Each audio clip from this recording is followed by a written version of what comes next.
So hey everyone, welcome to my world fiction addiction, जहां हम लोग फिजोशीज एंड फंदाशीज मिलकर अपने एडिक्शन को एंजॉय करते हैं इस बीएल वर्ल्ड के अंदर। चलिए तो अपने heart to heart in the embrace of my love का नेक्स्ट पार्ट शेयर करते हैं। Let's start. रात की इतनी ज़्यादा टेंशन और ईबो की ऐसी हालत देखकर शायद जहान ये भूल गया था कि वो जिस इंसान से बात कर रहा है वो बेशक अपनी उम्र के हिसाब से बड़ा क्यों ना हो, पर अपने एटीट्यूड के हिसाब से और अपने नेचर के हिसाब से वो एक बच्चा ही है। तो जहान को कहीं ना कहीं ईबो को बिल्कुल वैसे ही ट्रीट करना होगा जिस हिसाब से ईबो उसको बता सके कि प्रॉब्लम है क्या। इसीलिए जहान ने खुद को काम डाउन करते हुए ईबो को अपनी तरफ खींचा था और ईबो भी ना नुकुर करते हुए जहान के पास आ ही गया था। वो दोनों एक दूसरे के बेहद करीब थे। जहान ने ईबो के हाथों को अपने हाथों में रखते हुए कहा, देखो मैं तुम पर गुस्सा नहीं करना चाहता। ईबो ने जहान की तरफ देखते हुए कहा, पर आप कर रहे हैं। ईबो की आंखें जो ब्राउन थी, जिसमें शाइन थी, वो थोड़ी सी डल लग रही थी। फेस पेल था लेकिन फिर भी वो जहान को देख रहा था। उसकी वॉइस थोड़ी सी हॉर्सी साउंड कर रही थी, गला बैठा हुआ था, जो देखकर कहा जा सकता था या समझा जा सकता था जहान को कि कहीं ना कहीं ईबो या तो बहुत तेज चिल्लाया है या रोया है, जिस वजह से उसकी हालत ऐसी है।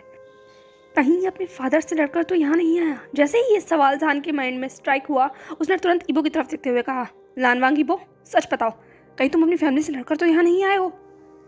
जैसे ही ईबो ने जहान का ये सवाल सुना, एकाएक उसका पूरा चेहरा गुस्से से तमतमा गया। उसने जहान की तरफ देखते हुए कहा, जानगा, आपको क्या लगता है मैं आपको क्या लगता हूँ? मैं अपने फादर से क्यों लड़ूंगा? और मेरे डैड मुझसे बहुत प्यार करते हैं, मुझे उससे लड़ने की क्या जरूरत है? जान ने कहा, अच्छा तुम्हारे डैड तुम्हें बहुत प्यार करते हैं, तो अपने डैड को वहाँ छोड़कर अचानक तुम यहाँ क्या कर रहे हो? ऐसी क्या बात है जो तुम्हें यहाँ खींच लाई? जैसे ही जान ने सवाल पूछा, एक ईबो के जो चेहरे पर जो भी गुस्सा था वो कहीं ना कहीं डर में कन्वर्ट हो गया। वो नजरें चुराने लगा, इधर उधर देखने लगा, और ये चीज़ जान की आंखों से बच नहीं सकती थी। जान समझ गया था कि ईबो क्वेश्चन को अवॉइड करने की कोशिश कर रहा है, वो इस चीज़ का जवाब देना ही नहीं चाहता। इसीलिए जान ने इस बात को थोड़ा उल्टी तरीके से पूछने की कोशिश की। उसने ईबो के हाथों को अपने हाथों में लेते हुए कहा, देखो मैं बस जानना चाहता हूँ कि तुम यहाँ अचानक से कैसे, बिना मुझे इन्फॉर्म किए, बिना किसी नोटिस के तुम ऐसे ही यहाँ नहीं आ सकते। जैसे ही जान ने ये बात कही, एक ईबो ने अपना हाथ जान के हाथों में से खींच लिया। उसने वहीं साइड में रखी हुई अपनी जैकेट को उठाया, अपने पैरों को ज़मीन पर रखा और जान को वहीं छोड़कर वो जाने लगा। जान को एकाएक एहसास हुआ कि हुआ क्या। पिछले कुछ सेकंड्स में अचानक से ये सब क्या हो गया? अभी कुछ देर पहले तो वो एक दूसरे से बात कर रहे थे और अब अभी ईबो जा कहाँ रहा है? जान ने ईबो की तरफ देखते हुए कहा, हे तुम कहाँ जा रहे हो? पर ईबो ने जान का कोई जवाब नहीं दिया, बल्कि वो आगे बढ़ने लगा। वो बस गेट तक पहुंचने ही वाला था कि तुरंत ईबो को एहसास हुआ कि जान ने उसका हाथ पकड़ लिया है। ईबो ने बिना पीछे मुड़े हुए अपनी ठंडी आवाज़ में कहा, मेरा हाथ छोड़ो। जान ने कहा, एक्सक्यूज़ मी? ईबो ने कहा, मैंने कहा मेरा हाथ छोड़ो। जान को एहसास हो गया था कि इस वक्त लानवांग ईबो बहुत ज़्यादा गुस्से में है। जान ने पहली बार ईबो की इस तरीके की वॉइस सुनी थी और जान कहीं ना कहीं थोड़ा शॉक्ड हो गया था ईबो की ऐसी वॉइस सुनकर। उसे नहीं समझ में आया कि आखिरकार हुआ क्या। जान ने कहा, मैं तुमसे कुछ पूछ रहा हूँ, मैं तुम्हारा हाथ नहीं छोड़ा, पहले मुझे जवाब दो कि तुम कहाँ जा रहे हो? हम लोग बात कर रहे थे ना अभी। ईबो ने अपना हाथ छुड़ाते हुए कहा, आप नहीं चाहते ना कि मैं यहाँ रहूँ? आपको प्रॉब्लम है ना कि मैं यहाँ आ गया? आई एम रियली सॉरी कि मैं यहाँ आया, इसीलिए मैं बस जाना चाहता हूँ, that's all. And thank you very much जो आपने मेरी इतनी ज़्यादा हेल्प की। And I am really sorry, अब मैं आपको बॉदर नहीं करूँगा। ईबो का एक एक शब्द जान के माइंड पर एक स्ट्राइक की तरह आया था और जान बस अनब्लिंकिंगली ईबो की तरफ देख रहा था। उसका पूरा मुंह सूख गया। वो कुछ कहना चाहता था पर आवाज़ गले से बाहर आ ही नहीं रही थी, क्योंकि ईबो का फेस इतना ज़्यादा कोल्ड लग रहा था। जो आइज कुछ टाइम पहले फेड थी, उन आंखों में अब एक इरिटेशन नज़र आ रही थी, फ्रस्ट्रेशन नज़र आ रही थी। उसके पूरे हाथों की मुट्ठियाँ बनी हुई थी। जान ऊपर से नीचे तक ईबो को देखकर समझ सकता था कि ईबो इस वक्त बहुत ही ज़्यादा क्रिटिकल माइंडसेट में है। जान ने खुद को काम डाउन करते हुए कहा, हे तुम गलत समझ रहे हो। ईबो ने कहा, मैं ठीक समझ रहा हूँ। आप सुबह से जब से मैं उठाऊँ सिर्फ यही कह रहे हैं ना, मैं यहाँ क्यों आया, किस लिए आया? आई am sorry, I am really sorry, मुझे नहीं आना चाहिए था। आई थिंक मुझसे गलती हो गई और इस बात के लिए मैं सिर्फ आपसे सॉरी ही कह सकता हूँ। अब मुझे चलना चाहिए। ये कहते हुए ईबो आगे बढ़ने लगा, पर जान ने ईबो को नहीं जाने दिया। उसने तुरंत ईबो का हाथ पकड़ा, उसे अपनी तरफ खींचा, इतना करीब खींचा कि वो दोनों एक दूसरे की आंखों में आंखें डालकर देखने लगे। ईबो ने खुद को सपोर्ट करने के लिए जान की चेस्ट पर अपना हाथ रख लिया था। वो थोड़ा सा स्टंट हो गया था जान के इस एक्शन से, पर उसने कुछ कहा नहीं। वो बस जान की आंखों में देखने लगा। जान ने कहा, मेरे कहने का वो मतलब नहीं था। ईबो ने उसी इंटेंसिटी से जवाब दिया, मुझे नहीं पता कि आपके कहने का क्या मतलब था, क्योंकि मैं शब्दों को समझता हूँ, उसके पीछे के मतलब को नहीं, और आपके शब्द सिर्फ यही बता रहे हैं कि आपको मेरा यहाँ आना अच्छा नहीं लगा। जान ने कहा, ऐसा नहीं है, मेरे शब्द ये कहना चाहते हैं कि मुझे तुम्हारी परवाह है, तुम्हारी हालत की परवाह है, क्योंकि कल जिस हालत में तुम मेरे पास आए थे उसे देखकर मुझे टेंशन हो रही थी। इबो, ये मजाक नहीं है। इबो ने जान की आंखों में देखते हुए कहा, मजाक? क्या आपको लगता है कि मैं मजाक कर रहा हूँ? जान का, आई एम रियली सॉरी अगर आपको ऐसा फील हो रहा है कि मैं मजाक कर रहा हूँ, बट मैं कोई मजाक नहीं कर रहा। मुझसे गलती हो गई कि मैं यहाँ आया। जान को ये बात बिल्कुल भी अच्छी नहीं लगी। उसने टाइटली इबो के शोल्डर्स को पकड़ा और उसकी आंखों में देखते हुए कहा, तुम मेरे शब्दों को गलत ले रहे हो। मैंने इसलिए ऐसा कहा क्योंकि मुझे तुम्हारी परवाह थी।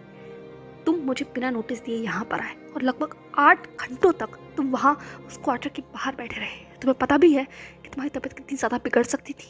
वहाँ 8 घंटों तक तुम बैठे रहे क्योंकि तुमने मुझे नोटिस नहीं दिया। अगर तुम मुझे नोटिस देते तो मैं तुमसे मिलने यहाँ आता या फिर तुम्हें अंदर रूम में लेकर जाता। वहाँ तुम बैठकर मेरा वेट कर सकते थे, बट नहीं।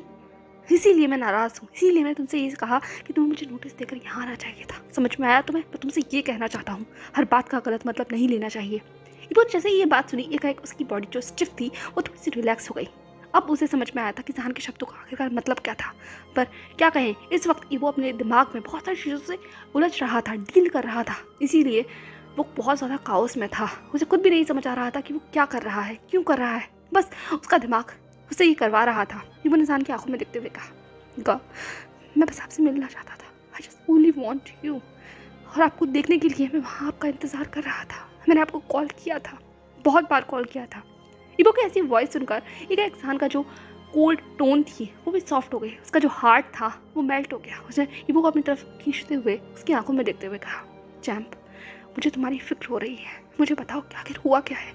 तुम इस तरीके से यहाँ आए हो। मैं ऑब्जेक्शन नहीं उठा रहा, बट मुझे परवाह है क्योंकि तुम अचानक से यहाँ नहीं आए हो। मैं समझ सकता हूँ कि कुछ ना कुछ तो हुआ है। मैं बस जानना चाहता हूँ कि क्या हुआ है। जान की ऐसी वॉइस देखकर इबो का हार्ट बहुत तेज़ी के साथ बीट कर रहा था। उसकी बॉडी शिवर कर रही थी। वो सब कुछ जो कुछ हुआ है उसके साथ, वो सब कुछ उसके जहन में गूंज रहा था। जान पूछ रहा था उससे कि उसे बताए वो क्या क्या फील कर रहा है। क्या इबो बता सकता था? इबो जान की आंखों में देखता रहा। उसकी आंखों में वो प्योरनेस थी, वो टेंशन साफ देख सकता था। और कहीं ना कहीं जान की आंखों में उसके लिए इतना कंसर्न देखकर इबो का हार्ट बहुत सॉफ्ट हो गया था। वो बहुत कुछ कहना चाहता था, बताना भी चाहता था शायद, लेकिन पता नहीं क्यों वो चाह कर भी अपने मुंह से कुछ निकाल नहीं पाया। एक भी शब्द उसके मुंह से नहीं निकला। वो सिर्फ जान की आंखों में देखता रहा कुछ सेकंड्स के लिए, और जान पेशेंटली वेट करता रहा कि इबो उसके सवालों का जवाब देगा। और फाइनली इबो ने कहा, मैं बस आपसे मिलना चाहता था। मैं कॉलेज से ग्रेजुएट हो गया हूँ ना, और आपको पता है मैंने बीजिंग में एडमिशन लिया है। और इसी बात की एक्साइटमेंट में मैं आपसे मिलना चाहता था। और बात रही मेरी तबीयत ख़राब होने की, तो एक्चुअली मैं बहुत लॉन्ग ड्राइव कर यहाँ आया हूँ ना।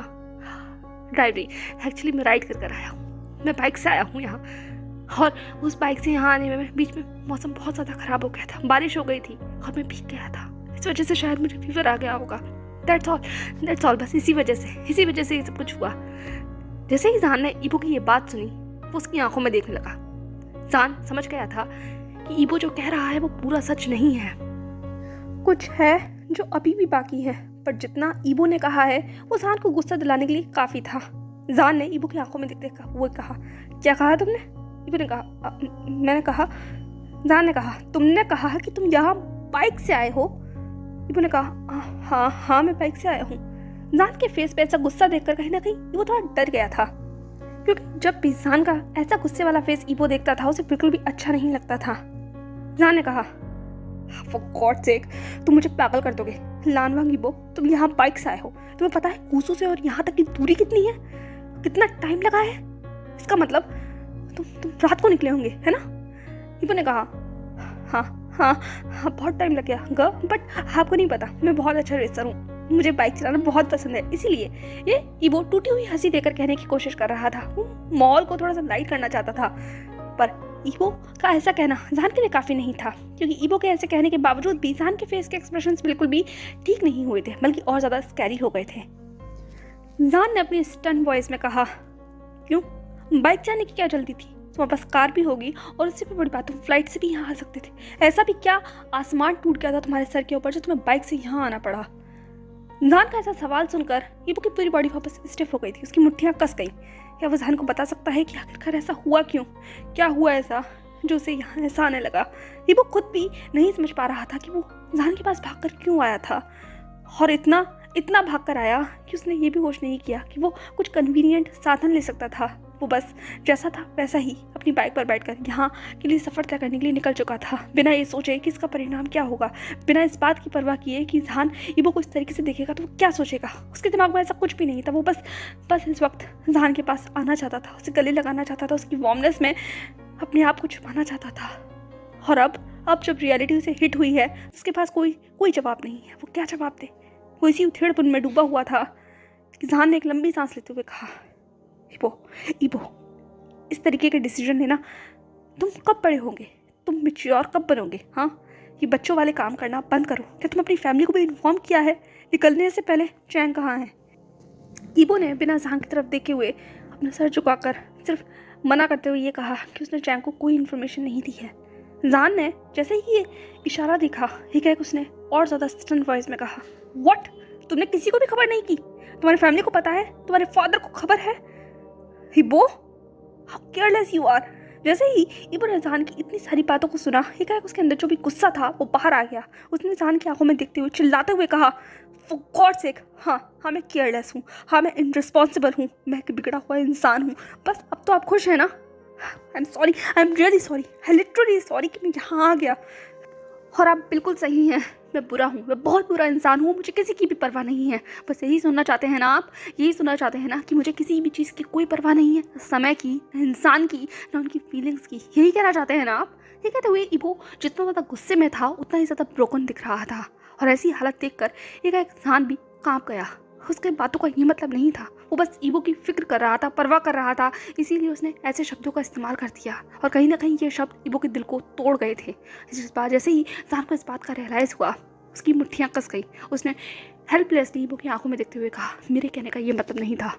ईबो ने अपनी स्टन वॉइस में कहा, हाँ, आपके कहने का ये मतलब नहीं था, आपके कहने का वो मतलब नहीं था। जब से मैं यहाँ आया हूँ आप सिर्फ मेरे ऊपर चिल्ला रहे हैं, आप चीख रहे हैं मेरे ऊपर, मुझे बता रहे हैं कि मैंने कितनी बड़ी गलती कर दी यहाँ आकर, है ना? यही कर रहे हैं ना आप?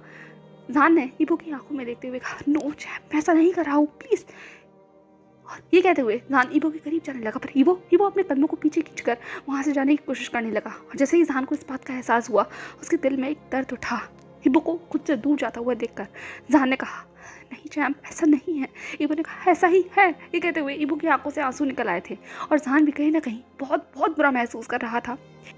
जहान ने ईबो को हाथ पकड़ने की कोशिश की, पर ईबो ने अपने हाथों को पीछे खींच लिया। उसने जहान की तरफ देखते हुए कहा, मैं बस ओवर एक्साइटेड था आपको बताने के लिए कि मेरा एडमिशन बीजिंग में हो गया है।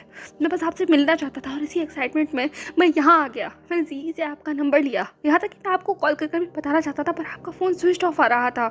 इसीलिए मैंने जी से नंबर लेकर आपके पास यहाँ आ गया ताकि मैं आपको सरप्राइज़ कर सकूँ। पर मुझे क्या पता था कि आप मुझे देखकर यहाँ बिल्कुल भी खुश नहीं होंगेगा, बिल्कुल भी खुश नहीं होंगे। और मैं बाहर बस इसीलिए बैठा हुआ था क्योंकि मैं आपकी प्राइवेसी में अंदर नहीं आना चाहता था बिना आपकी इजाज़त के। इसीलिए मैं आपका वहाँ पेशेंटली वेट कर रहा था। दैट्स ऑल, बस यही वजह थी। बस यही वजह थी। ये कहते हुए ईबो कम्प्लीटली ब्रेक डाउन हो गया था और ईबो की ऐसी हालत देखकर जहान बहुत ज़्यादा टूट गया। उसने बिना ईबो को कुछ कहे हुए मौका दिए, उसने तुरंत ईबो का हाथ पकड़ा, उसे अपनी तरफ खींचा और उसे अपनी एम्बुलेंस में छिपा लिया। उसने ईबो को बहुत टाइटली स्ट्रांगली हक करते हुए कहा, आई am sorry, I am really sorry. उनका सॉरी है, उनके कहने का ये मतलब नहीं था चैम्प, ये बिल्कुल मतलब नहीं था।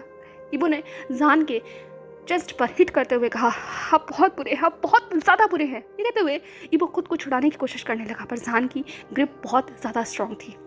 जहान ने ईबो को होल्ड करते हुए कहा, आई नो मैं बहुत बुरा हूँ, मैं बहुत गंदा पर्सन हूँ, मुझे बिल्कुल भी आइडिया नहीं है कि किस तरीके से बात की जाती है। I am sorry, I am really sorry. ईबो ने कहा, हाँ आपको सॉरी होना चाहिए, आपको बिल्कुल भी आइडिया नहीं है किसी से कैसे बात की जाती है, किसी को कैसे काम किया जाता है। उल्टा आप उसे गुस्सा दिला देते हैं, उसे रुला देते हैं। आपने मुझे रुला दिया, कहा आप बहुत बुरे हैं, आप बहुत ज़्यादा बुरे हैं। ये कहते हुए ईबो बहुत सारी शिकायतें करने लगा और जहान ईबो की हर शिकायत को सुन रहा था, उसकी पीठ को सहला रहा था, उसे काम डाउन करने की कोशिश कर रहा था और धीरे धीरे उसे सॉरी कह रहा था। कुछ देर तक दोनों एक दूसरे की बाहों में ऐसे ही खड़े रहे और फाइनली जैसे ही थोड़ा काम डाउन हुआ, जहान ने अपनी सॉफ्ट वॉइस में कहा, अब बेटर फील हो रहा है? ईबो ने कहा, बिल्कुल भी नहीं। जहान ने कहा, हो रहा है, अब देखो तुम रोना बंद करो। ये कहते हुए जहान ने ईबो को खुद से अलग किया और उसकी आंखों में देखते हुए कहा, चुप हो जाओ। ये कहते हुए जहान ने बहुत सॉफ्टली अपने थंब से ईबो के फेस से बहते हुए उन आंसुओं को पोंछा और उसकी आंखों में देखते हुए कहा, रोना तुम पर सूट नहीं करता, तुम बड़े हो गए हो, कोई क्या कहेगा तुम इस तरीके से रोता हुआ देखकर। ये कहते हुए जान चकल कहने लगा। ईबो ने जान की तरफ घूरते हुए देखते हुए कहा, मुझे किसी से कोई फर्क नहीं पड़ता, समझ आया, बट आप मुझ पर हंस नहीं सकते, बिल्कुल भी नहीं। ये कहते हुए ईबो गुस्सा करने की कोशिश कर रहा था, पर उसका गुस्सा बिल्कुल किसी बच्चे की तरह लग रहा था। जान उसके ऐसे फेस को देखकर, उसकी ऐसी आवाज़ सुनकर खुद की हंसी को रोक नहीं पाया और वो ज़ोर ज़ोर से हंसने लगा। और जान को ऐसा हंसता हुआ देखकर ईबो जितना ज़्यादा खुश महसूस कर रहा था अंदर से, उतना ही ज़्यादा उसके चेहरे के ऊपर वो अजीब से एक्सप्रेशंस हो गए थे। उसकी आंखें नैरो हो गई थी, उसके लिप्स पर पाउट था और उसके जो चीक्स थे वो बहुत ज़्यादा फूल गए थे। ये गुस्सा दिखाने की कोशिश कर रहा था। ईबो का ऐसा चेहरा देखकर जान ने कहा, बस करो बस करो, तुम कैसे हो यार, आखिर मैंने तुम जैसे इंसान को अपना दोस्त कैसे बना दिया, मुझे यकीन नहीं आ रहा। जाने से पहले कि आगे कुछ और कह पाता कि एक आवाज़ उन दोनों के बीच में जगह ले लेती है। और जैसे ही वो आवाज़ बाहर आई, जान की हंसी रुक गई और उसकी निगाहें ऑटोमेटिकली ईबो के उस टमी के ऊपर गई जहाँ से वो आवाज़ें आ रही थी। और ऐसी आवाज़ें सुनकर एक ईबो का पूरा चेहरा एम्बेरसमेंट से पिंक हो गया। उसने तुरंत अपने हाथों को अपनी टमी पर रखते हुए कहा, मेरे पास ये आवाज़ नहीं आ रही। जान ने कहा, अच्छा। ईबो ने कहा, हाँ मुझे भूख लग रही है। जान ने कहा, वो तो लगेगी ही जब तुम इस तरीके से वहाँ बैठे रहोगे, बिल्कुल किसी फास्ट पर, या फिर ये कहो हंगर स्ट्राइक पर। यही कहना चाहिए ना। ईबो ने कहा, प्लीज़ मुझे टीज़ करना बंद करो। जान ने कहा, मैं टीज़ नहीं कर रहा हूँ। ओके चलो, ये बात करने का समय नहीं है, मुझे लगता है कि अब हमें ब्रेकफास्ट करना चाहिए। ईबो ने क्यूटली पाउट करते हुए कहा, करना चाहिए, मुझे बहुत तेज़ भूख लग रही है, और आखिर लगे भी क्यों ना। ईबो को कितना लंबा समय हो गया है बिना कुछ खाए हुए, और ऊपर से उसकी इतनी ज़्यादा एनर्जी वेस्ट भी हो गई है। जान ने एक सॉफ्ट सी मुस्कुराहट दी और अपनी सॉफ्ट वॉइस में कहा, ओके चलो चलते हैं। इसके बाद उसने ईबो का हाथ पकड़ा और अपने कदमों को आगे बढ़ाने लगा। पर जैसे ही वो अपने कदमों को आगे बढ़ा रहा था, उसे एहसास हुआ कि ईबो अपनी ही जगह पर फ्रोजन हो गया है, अपनी जगह पर स्टक हो गया है। जान ने ईबो की तरफ देखते हुए कहा, क्या हुआ, अब तुम्हें चलना नहीं है? ईबो ने थोड़ा लड़खड़ाती हुई अपनी आवाज़ में जवाब दिया, वो एक्चुअली। जान ने कहा, क्या हुआ? ईबो ने अपनी कॉलर को ठीक करते हुए कहा, क्या आप यहीं पर लेकर आ सकते हैं? मुझे बाहर नहीं जाना प्लीज़। ये कहते हुए ईबो जान की तरफ हेल्पलेसली देखने लगा। जान समझ गया था वो इतना बेवकूफ़ नहीं है। ईबो की बॉडी लैंग्वेज देखकर, उसके गुस्से को देखकर, उसकी जो बहाने को देखकर जो कि उसने जान को बताया, वो सब समझ रहा था कि ईबो कुछ तो छुपाने की कोशिश कर रहा है। बात ये थी कि जान बस प्रिटेंड कर रहा था कि जो कुछ भी ईबो ने अभी भी उसे बताया या कहा है, उसने उस बात पर यकीन कर लिया है ताकि ईबो काम डाउन हो सके और उसके साथ घुल मिल सके, ना कि और ज़्यादा गुस्सा हो सके। इसीलिए जान ने भी ईबो की तरफ देखते हुए कहा, ओके अगर तुम ये चाहते हो तो यही सही। इसके बाद जान ने नोट किया और ईबो वहीं बेड पर चला गया, बिल्कुल चुपचाप। उसकी निगाहें वहीं बाहर खिड़की की तरफ देख रही थी। जान ने कुछ पल ईबो को देखा और उसके बाद उस डोर को खोलकर वो बाहर आ गया था। उसके फेस पर जो स्माइल थी वो एक गायब हो गई। उसका पूरा चेहरा ठंडा हो गया। उसकी आंखों में एक अजीब से इमोशंस थे जिसे समझना आसान नहीं था। वहीं दूसरी तरफ ईबो भी बिल्कुल शांत उस कमरे में बैठा हुआ था, अकेला, बिल्कुल किसी लॉस्ट पर्सन की तरह। दोनों अपनी अपनी जगह पर पहुंच चुके थे। जान किचन में ब्रेकफास्ट बनाने के लिए और ईबो बिल्कुल शांत उस रूम में।